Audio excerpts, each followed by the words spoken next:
What is up, everybody, and welcome to a brand new video. Now, in this video, it's going to be more of a news format because I think you guys should hear the honest news coming out of Russia. Second of all, I wanted to say happy Valentine's to every single person out there in the world watching me right now. Thank you very much, really appreciate it. And the third news before we get into the topic is that I am launching my own news website where you guys are going to be able to read the state news that is being posted out in Russia, and also the news that I myself, and hopefully in the future maybe one of you guys, are going to be able to post out on our website to spread it over to you. And the name of the news network is going to be called sanctionnews.com. So make sure to check it out. By the time this video comes out, I really hope the website is going to be up and running.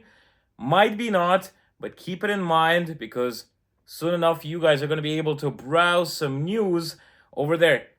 Let's get to the topic. Today we're going to be talking about confiscations in Russia that actually have begun. I've talked about this in my previous videos about a law that was supposed to be passed in about confiscating properties, assets, money, whatever you have if you say something wrong. But let's actually read the news itself so you guys get the idea. The 14th of February, President Vladimir Putin has signed a law on confiscation for a number of crimes against the security of the Russian Federation, in particular for spreading fakes about the Russian army. Could you imagine that? So the main goal of this new law is to stop all the fakes about the Russian army. By fakes, they probably mean the reality, but let's not get in too deep about that because with this new law, God knows what could happen to you. The relevant document was published on Wednesday on the official internet portal of Legal Information. The authors of the law were 395 deputies of State Duma, headed by the chairman of the lower house parliament, Vyacheslav Volodin. He's the head guy of the State Duma, the chairman. That guy is always mad at the West. Any videos you see about the guy, he's always mad. The law will allow confiscation of money, valuables, or other property used or intended to finance criminal activities against the security of Russian Federation, as well as by court decision to deprive honorary titles of the following crimes: dissemination of deliberately false information about the use of the armed forces of the Russian Federation. Public calls for extremist activities as well. I'm not going to be reading out the criminal codes because what's the point? It's not really going to make a difference. Literally reading out the article right here. This also includes such crimes as public calls for actions aimed at violating the integrity of the Russian Federation, public actions aimed at discrediting to the use of armed forces of the Russian Federation, and public calls for activities directed against the security of state. So basically, this law completely destroys your freedom of speech if you're a Russian citizen or a person living in Russia right now. So come on, guys. Whoever was telling me that there's no freedom of speech anywhere in the West, come on. Do you guys have something like this where if you say something that the government does not agree with, they could take your assets, your house, your money, your car? Who's going to comment about that now? Come on, guys. I will love to see what sort of comments you're going to write this time. This will also apply to calls for the imposition of sanctions against the Russian Federation and its citizens. So basically, if somebody says that there should be sanctions against some sort of a Russian citizen, that could be a government official, that law is going to hunt you down. Assistance in the execution of decisions of international organizations in which the Russian Federation does not participate, or foreign state bodies. So if you help an organization that is, for example, working against corruption in Russia, and the government is not involved in that organization, everything can also be taken away from you. So you cannot research about corruption or anything like that if the government is not involved in that.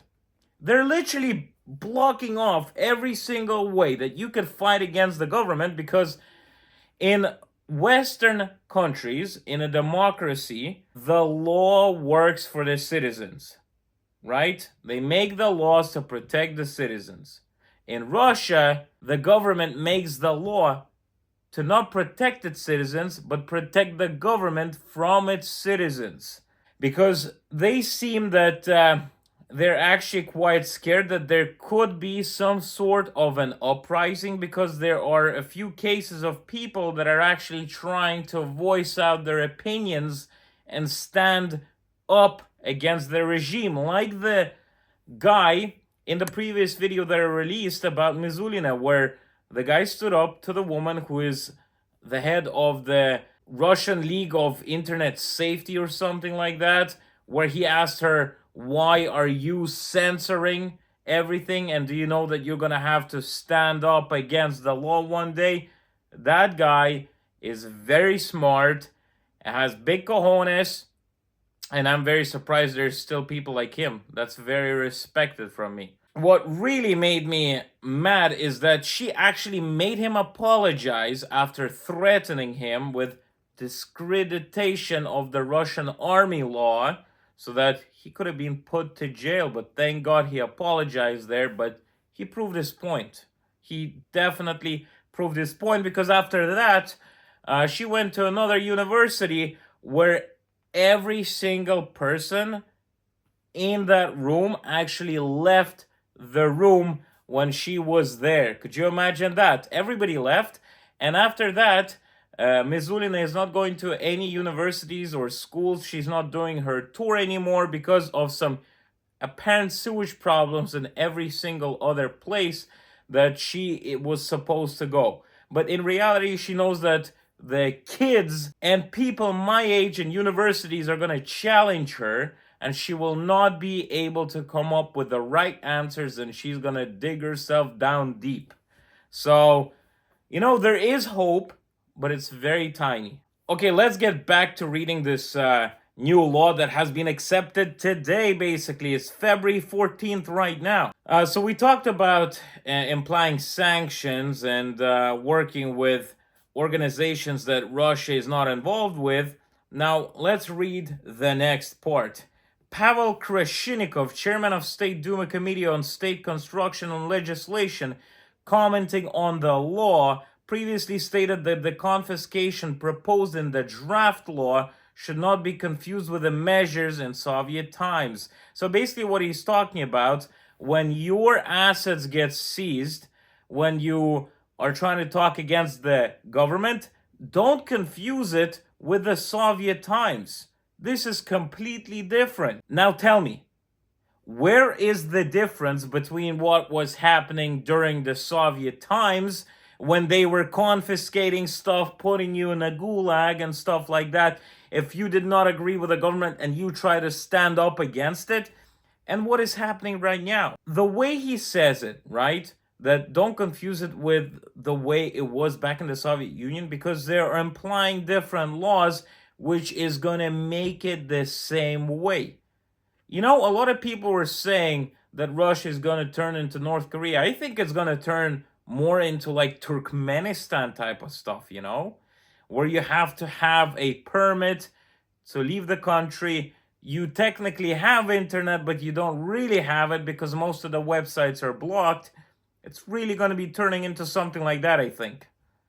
And that is probably the best case scenario, because you don't want to go to the North Korea route whatsoever. This confiscation glorified both in feature films and in literature, and as soon as we remember it, such confiscation is not supposed. We have no desire to return to Soviet confiscation.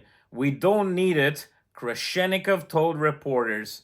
Yeah, right, so you imply this law, and then at the same time you say, it's not that law, trust me, bro, but it actually is the exact same law. What are those guys thinking? Do they think that everybody is completely out of their head stupid? I actually wonder, what does the public think about this? What do they think about the confiscations and this new law? Guys, if you want me to go out on the streets maybe one day and ask a few people about this law, comment down in the comment section below if you'd like me to do it. And also, don't forget to subscribe to this channel and like this video right now. Maybe even share it out in your social media. He explained that confiscations exist as a type of punishment and as a measure of criminal law nature. As a measure, this is when object of the crime itself and the money received from this crime are confiscated as a type of punishment. This is Soviet history and we do not want to return to it, said the head of the committee. But you're literally returning to it. How could they even say this? They literally imposed the exact same law and they say they don't want to return to it. But you literally did right here today. We've returned back to the Soviet Union with this law right here. According to the first deputy chairman of the committee, Irina Pankina, the law proposes to establish the confiscation of property obtained as a result of the dissemination of fakes about the armed forces of the Russian Federation and public calls for activities directed against the security of state, if they're committed for selfish motives, as well as property used to finance such activities. So they say that apparently with this law, if you obtain something by talking bad about the government, they can confiscate it, but I'm pretty sure that they would just confiscate everything else you got. And also committed for selfish motives. Does fighting against the government and trying to change the country for the good, would that be considered as a selfish motive? I'm pretty sure it would. I'm pretty sure this would be considered as a selfish motive. Absolutely no problem. I mean, it is selfish, you know. I want to live in a better country. I want to have a good economy. I don't want to have full-on scale conflicts with different countries. That sounds like a selfish motive to me. In addition, the law amends Article 280.4 of the Criminal Code of the Russian Federation, thanks to which all crimes of sabotage will be attributed to activities directed against the security of the Russian Federation. So this is talking about sabotage inside of Russia. And also Article 280.4 of the Criminal Code of the Russian Federation is supplemented by two new qualifying signs that strengthen responsibility for selfish motives or higher, as well for reasons of political, national, religious hatred, or enmity. I don't know what enmity means, but I'll tell you one thing. So if you have political problems, then too bad. Too bad. You can't really do anything. Or we'll take everything you got. So they also said that this bill will not be retroactive, which means that if you committed this now crime, which is considered a crime here now, before the law was signed and implemented, you're good. But if you do it now, you know what? We're gonna take everything away from you. Volodin wrote, this is the State Duma chairman, Volodin wrote in his Telegram channel that everyone who tries to destroy Russia, betrays it, must suffer the punishment they deserve and compensate the damage caused to the country at the expense of their property.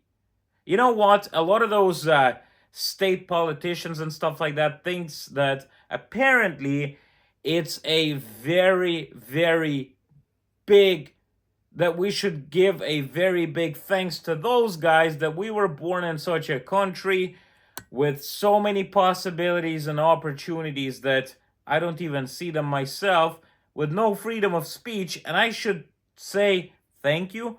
But the way this guy says, right, he probably has a lot of subscribers on his Telegram channel. I have not looked into it. I don't really want to.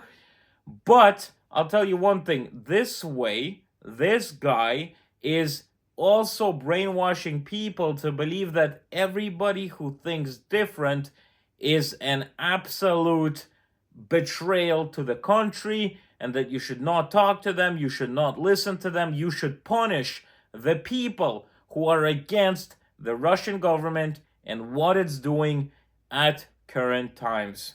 So tell me, guys, you guys in the comments, I know it was a small minority, but that small minority of people telling me that oh, there's no freedom of speech in the West. Come on now, guys. Something gonna be confiscated if you say something about what your country is doing? I doubt it. So, come on, guys. This is some serious stuff. This is a big step to bring huge censorship back to Russia. You know, we had censorship in Russia, but this is huge. This way, if you are a political guy and you even move out of Russia and you have not sold your assets, for example, and you talk about the corruption in the Russian government or about the Russian government in a negative way, they will just take away your apartment. Because they couldn't take away your money if you took it with you, but you can't take an apartment with you. So they're definitely going to take a lot of apartments and houses from those political opposition people that are actually moved to Europe and the States. So, yeah, if you want to criticize the Russian government and talk about it and try to change something for the good, you might as well sell everything and get the heck out of the country. And if you want to support my cause, you could also check out the link of Boosty, where you could support the cause of getting out of Russia, and also check out the website, which is gonna produce some great news for you guys, so you could literally spend your mornings eating a bowl of cereal and reading some news article from Russia. I think that would be very interesting, and this is a little project that I will try my best to work with. And also, if you guys want to get involved in this project, maybe as an article writer or something like that, send me an email in the About section of the channel. I would really appreciate talking to all of you and looking into your articles. Thank you very much for watching this YouTube video. I really appreciate it. Once again, subscribe, like, and comment. See you later, guys, and be nice to each other.